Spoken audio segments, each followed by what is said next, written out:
Le lac Haibi, dans le Xinjiang occidental, est l'une des régions les plus exposées au vent en Chine. Ici, des vents supérieurs à force 6 sur l'échelle de Beaufort font rage plus de la moitié de l'année. Et la saison des grands vents commence à partir du printemps.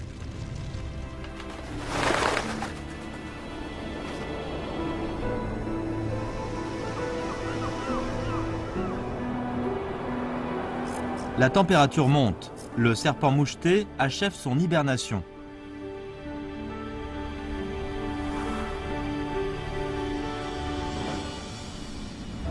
Les vents et nuages s'agitent, les créatures s'animent et les fleurs s'épanouissent.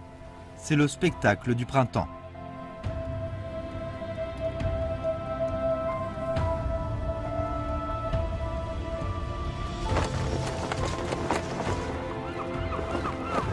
Voler dans le vent. Les oiseaux migrateurs démarrent leur migration. Imperceptiblement, le vent change tout sur cette terre.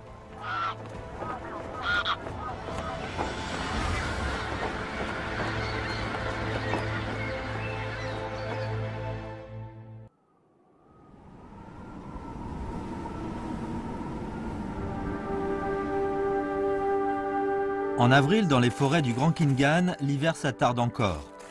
La température minimale oscille encore autour de moins 20 degrés Celsius. Le vison de Sibérie, ou vison feu, est en train de patrouiller dans la forêt. Son sens olfactif est particulièrement développé. Même si une proie est cachée sous la neige, l'animal est en mesure de le renifler avec son nez.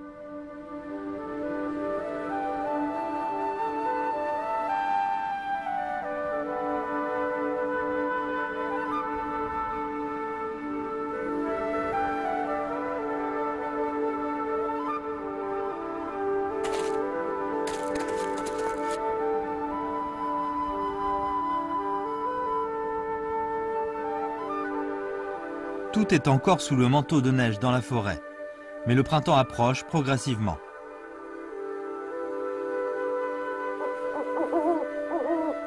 La chouette lapone ou chouette cendrée et le hibou grand-duc, ces hiboux nocturnes extrêmement rares, intensifient soudain leur activité en plein jour. Ils se préparent à la saison de reproduction qui approche.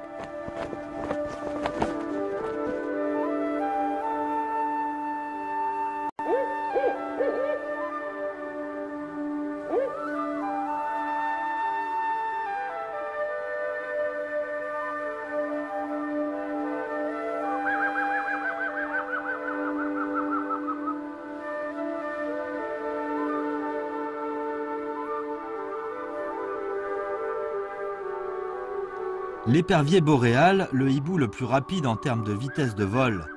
Quand le printemps sera de retour, ils migreront vers le nord. Ils s'accoupleront et se reproduiront dans les régions forestières de la taïga, dans les environs du cercle arctique. La température monte au-dessus de 0 degré dans la journée. Les rivières gelées commencent à fondre au soleil. L'hiver ne s'en est pas totalement allé. Mais l'arrivée du printemps est imminente.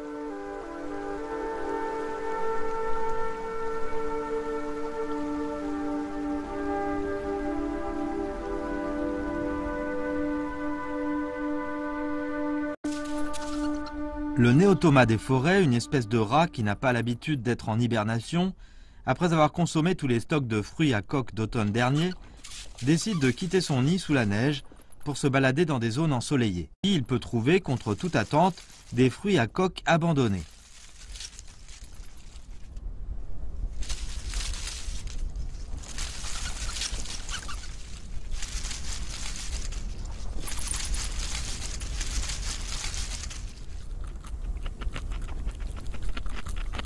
Ce fruit délicieux fait oublier au rat provisoirement l'existence d'un tueur dans la houppe.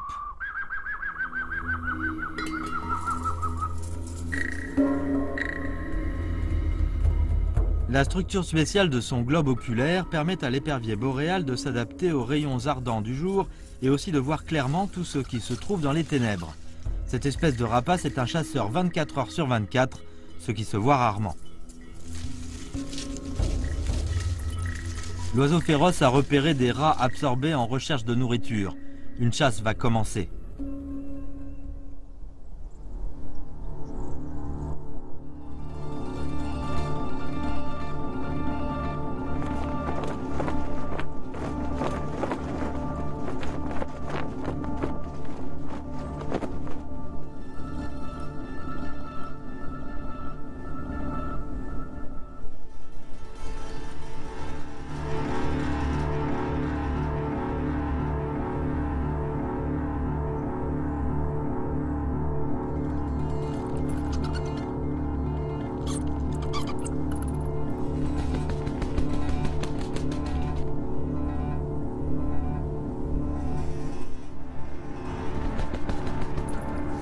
Le rat s'est aperçu du prédateur dans le ciel.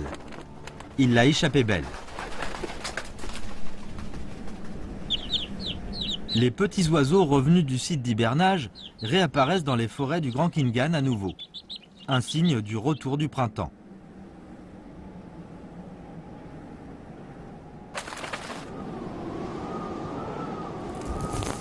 À la fin de l'hiver et au début du printemps, le temps est très instable. Le Grand Khingan est à la limite extrême du nord que le courant doux et humide de l'océan Pacifique peut atteindre. Mais le courant froid venant de Sibérie fait souvent irruption et la température chute brutalement. Toute la zone forestière est plongée à nouveau dans l'hiver. La chute des températures est si brutale que les rats des forêts, pris au dépourvu, gèlent à en mourir. La chouette épervière ne laisse évidemment pas cette occasion en or filer entre ses pattes. Elle passe à l'action immédiatement. Elle est un tueur aérien très averti. Planer, s'arrêter dans l'air, voler à basse altitude, ces techniques utilisées font un manuel scolaire parfait.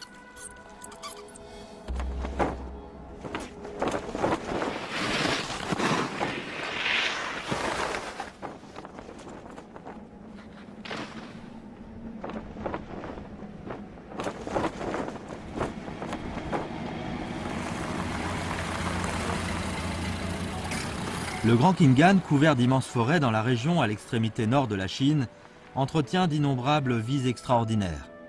La production forestière très intensive a duré pendant plus d'un demi-siècle. Quand le printemps sera de retour, l'abattage de bois prendra fin dans l'ensemble de cette région du Grand Khingan.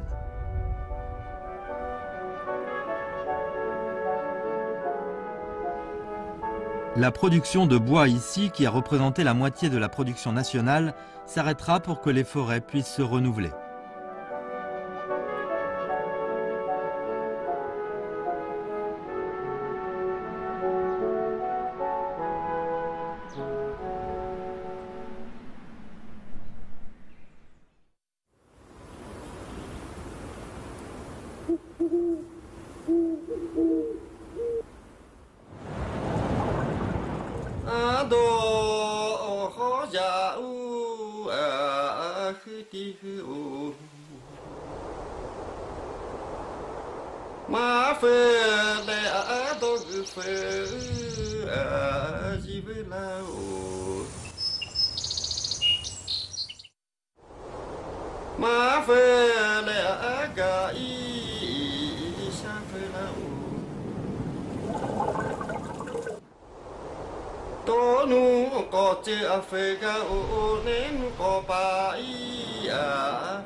Le cycas de Pangeroi, issu de la période du Carbonifère il y a 280 millions d'années, un fossile vivant après avoir reçu le baptême de plusieurs glaciations au Quaternaire.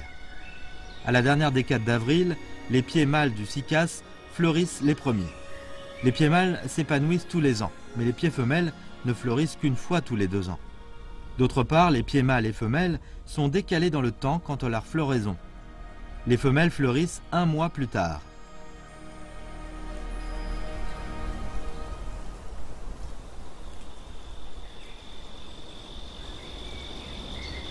Les fourmis se rassemblent urgemment sur le gros cône du pied mâle et démarrent leur opération de chasse. Leur objectif est une larve de lycénidée sur le cône. Cette larve de lycénidée est le tueur de cycas. Elle est capable de dévorer toute crue les dures feuilles du cycas. La larve de lycénidée a une taille énorme. Une seule fourmi individuellement ne peut rien contre elle.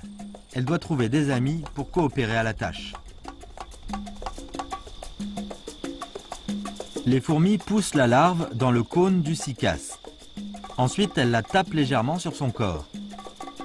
La larve sécrète quantité de miel, extrêmement riche en sucre, que les fourmis dévorent à cœur joie. La larve que les fourmis font paître.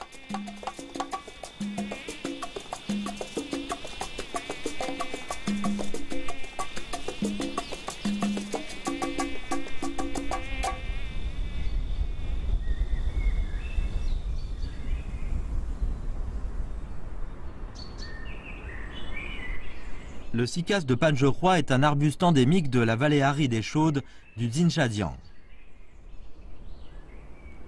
Fin avril, la température dans cette vallée atteint déjà 35 degrés. Tout comme le cycas, toute la vallée est à l'épreuve, sous cette température élevée.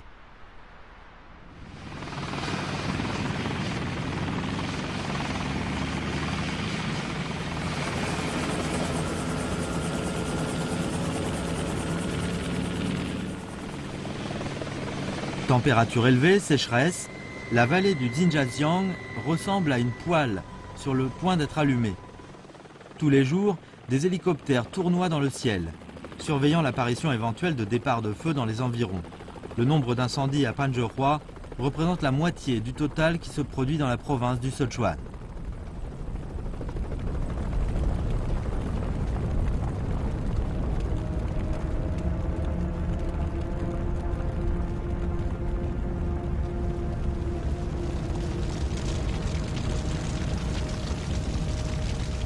Or, un feu de forêt est toujours imprévisible et la propagation d'un incendie dans les montagnes peut atteindre 11 km à l'heure.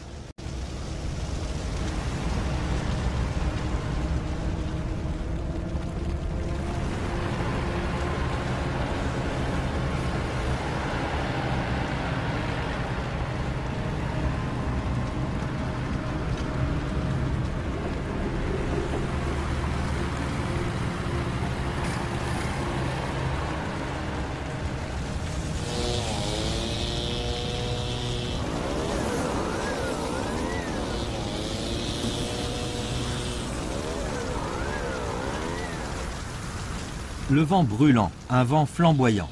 Il dessèche les arbres et herbes jusqu'à l'extrême. Tous les mois, rien que dans la section de Pangerhua de la vallée aride et chaude du Xinjiang, éclatent 10 incendies forestiers, soit un incendie tous les 3 jours en moyenne. Pangerhua est doté d'un contingent de 5000 pompiers forestiers, toutes catégories confondues. La masse d'air à haute pression en provenance du plateau tibétain descend dans la vallée profonde du Xinjiang alors que la température grimpe de plus de 20 degrés, d'où le vent aride et chaud dans la vallée.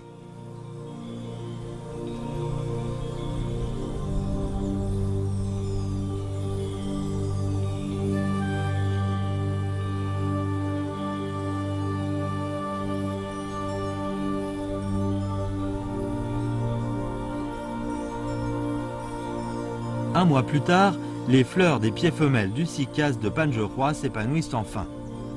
Les fleurs femelles sont dotées d'une structure unique. Pour s'adapter à la modalité de pollinisation par le vent comme vecteur, la fleur pistillée, complexe, est couverte de duvet très fin. Ainsi, elle accroît au maximum la surface superficielle afin d'augmenter ses chances de capturer du pollen dans le vent.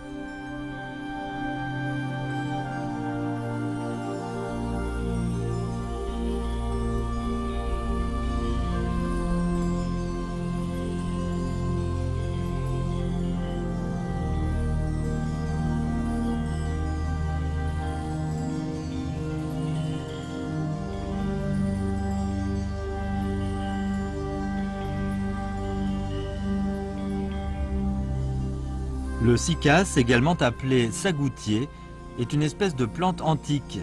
Il a un très faible taux de fécondité. Le vent est le principal vecteur de pollinisation. Pour réussir à attraper du pollen, la fleur femelle doit avoir un peu de chance.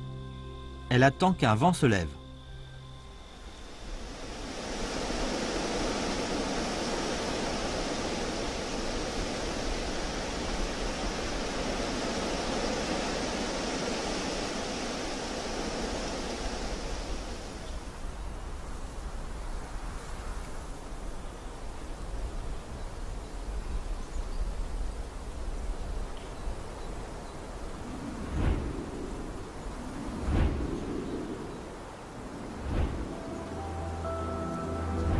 Sur l'immense territoire de la Chine, Les vents fonctionnent de différentes manières, formant ainsi des climats très variés.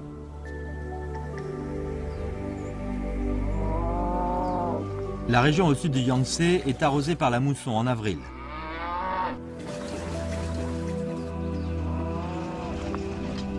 Depuis les temps les plus anciens, le printemps au sud du Yangtze est glorifié avec les termes les plus beaux. Même aujourd'hui, sur fond d'une économie florissante pour le pays, les gens ici conservent encore le mode de vie traditionnel. Ils arrangent leurs activités quotidiennes en fonction de la loi naturelle des 24 périodes de 15 jours de l'année solaire.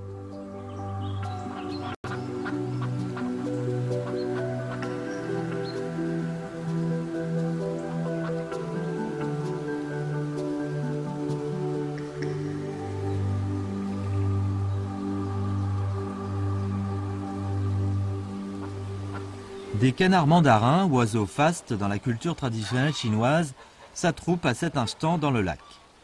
Le lac des canards mandarins de Wuyuan, le plus grand site d'hibernage au monde pour cette espèce. Le canard mandarin est un oiseau migrateur.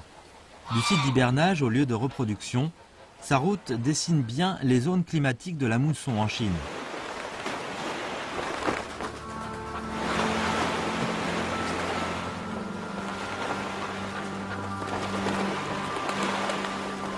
Maintenant, un troupeau massif de canards mandarins s'apprête à profiter de la mousson pour commencer sa migration vers le nord.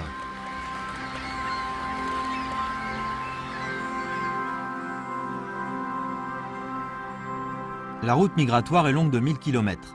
Le mont Changbai, encore sous la neige, est, semble-t-il, un monde complètement différent de la région tempérée et humide au sud du fleuve Yangtze. Or, les forêts d'arbres à larges feuilles réparties au sud du Yangtze au mont Changbai sont une caractéristique écologique de la zone tempérée de Chine sous l'influence des moussons. Si ces anatidés choisissent les ruisseaux dans le mont Changbai comme lieu de reproduction, c'est parce qu'ils ont l'habitude de nidifier dans des trous d'arbres. Les vastes forêts vierges d'arbres à larges feuilles procureront une meilleure protection pour leur progéniture.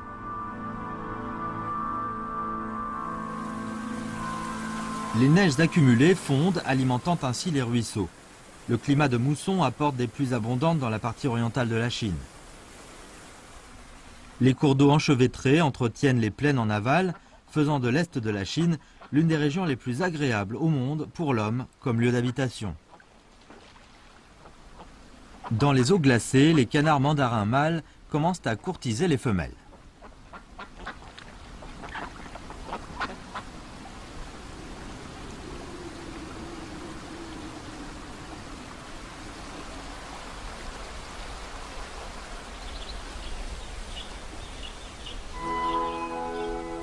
Le sud-est du Tibet est dominé par un climat doux et humide.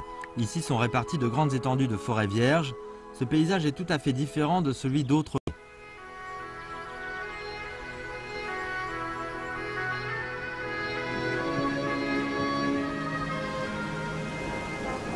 Le printemps étant de retour, avec l'élévation de l'altitude, les azalées fleurissent les uns après les autres. Ces rhododendrons ornent les plus belles forêts de la zone tempérée au monde, du sud-est du Tibet à la région montagneuse de Rangduan. À partir du 19e siècle, ces fleurs ont commencé à être exportées à l'étranger et à embellir des jardins dans le monde entier.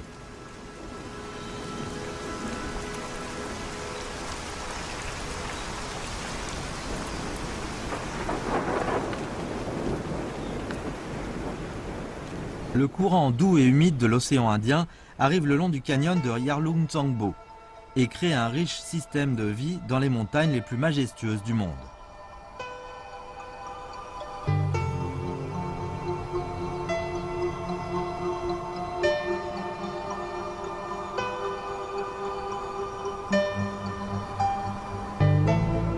Quand la mousson traverse le mont Sodzila, sur le versant couvert de neige auparavant, se joue un spectacle miraculeux. Une espèce de végétal incroyable se développe d'une vitesse presque folle.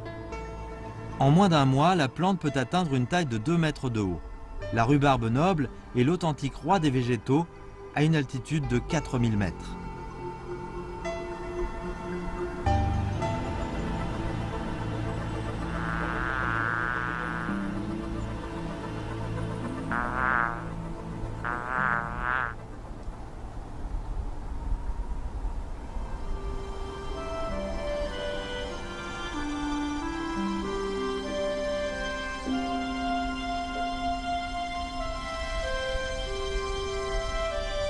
En juin, dans la steppe, les fleurs rivalisent de splendeur.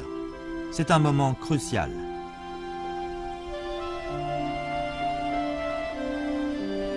Dans cette montagne à 4000 mètres d'altitude, les plantes se livrent à une concurrence acharnée pour se reproduire. D'une manière générale, elles s'appuient sur les insectes pour la pollinisation. La floraison des végétaux en haute montagne est d'une durée très courte. Par conséquent, la concurrence entre eux, pour s'attirer les insectes, est encore plus dure.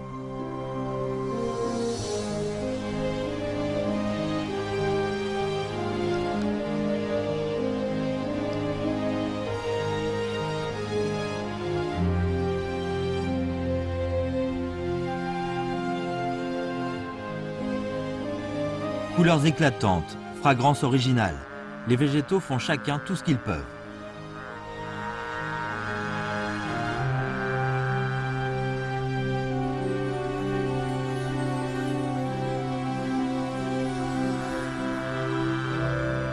Et dans cette concurrence, la rhubarbe a son arme secrète bien à elle.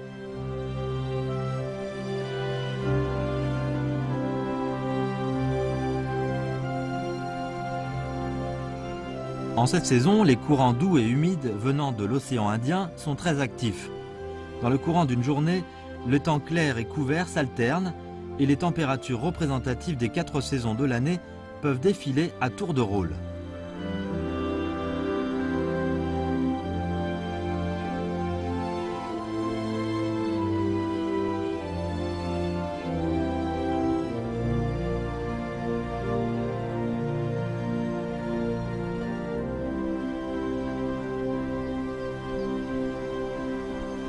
La rhubarbe est dotée d'une serre sur elle.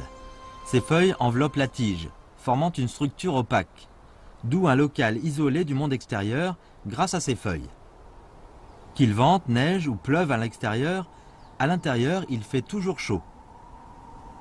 Cela représente une attractivité irrésistible pour les insectes.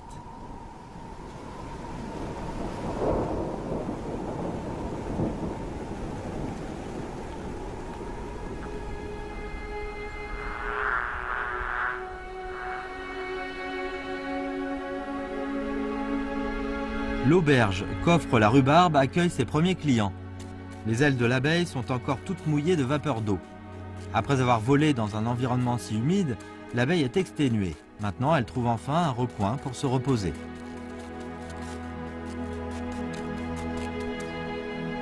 Après avoir traversé les feuilles imbriquées, l'abeille trouve enfin le portail de l'hôtel.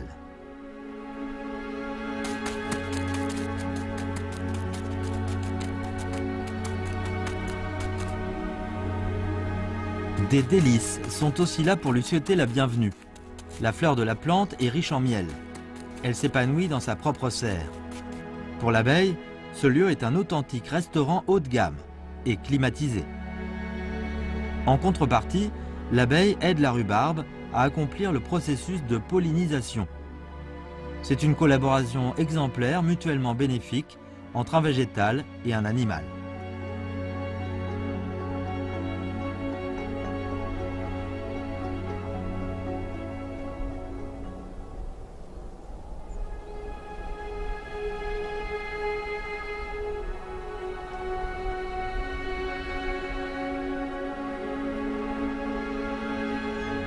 Les insectes qui ont été reçus par la rhubarbe emportent du pollen avec eux pour se balader ailleurs.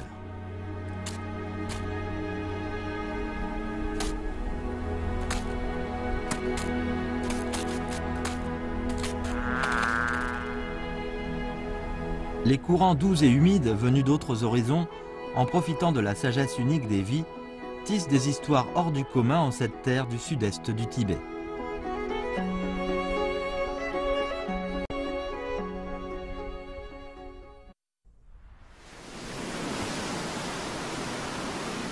À 2000 km à l'est du sud-est du Tibet, les résidents de cette île de la mer de Chine orientale sont engagés dans une course contre la montre à l'approche de la saison des typhons.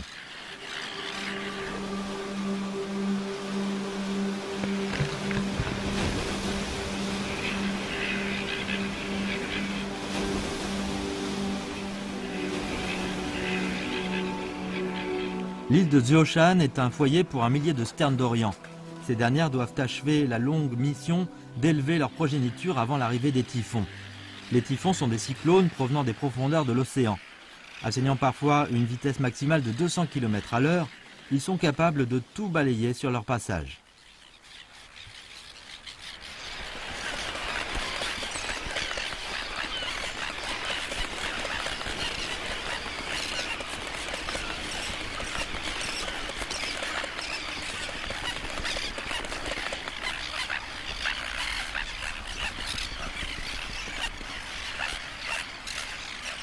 Les sternes d'Orient à bec jaune dominent le lieu par leur nombre écrasant par rapport aux habitants minoritaires.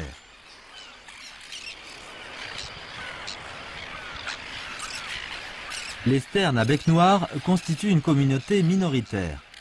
Leur population ne compte qu'une trentaine d'individus. Ces oiseaux rares n'excèdent pas 50 dans le monde selon les observations. La réussite de la reproduction en cette saison revêt donc une importance capitale.